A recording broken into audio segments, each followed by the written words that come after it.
దేవుని కోసం బతుకుతానని చెప్పి మాట ఇచ్చిన వాడు దారి తప్పిపోతుంటే దేవుని నామానికి అవమానం కలుగుతుంది. చచ్చిపోయేదాకా ఒక్కటి మాట రాసి పెట్టుకోండి ప్రియులారా. పెద్దలైనా పిల్లలైనా యవ్వనస్తులైనా తల్లిదండ్రులైనా ఒక్క మాట మీ అక్కగానో చెల్లిగానో చిన్నబిడ్డలు మీకు తల్లిగానో చెప్తున్నా, మనం చచ్చిపోయే లోపు మన వల్ల మన తండ్రికి ఎప్పుడు చెడ్డ పేరు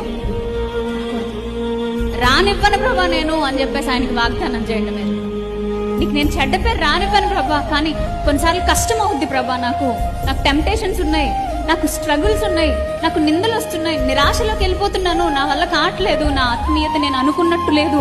ఒకప్పుడు ప్రారంభించడం చాలా బాగా ప్రారంభించాను, కానీ ఏంటో రోజులు గడిచే కొద్దీ అణగారిపోతున్నా.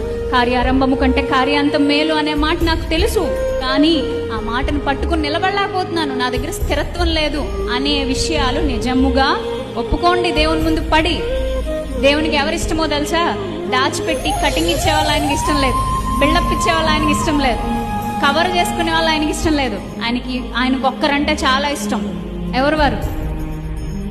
అయ్యా ఆకాశము తట్టు కన్నులెత్తుటకైనా నాకు అర్హత లేదు ప్రభా, క్షమించవా, నేను పాపిని ప్రభా అని ఒప్పుకునే వాళ్ళు ఆయనకి ఇష్టం.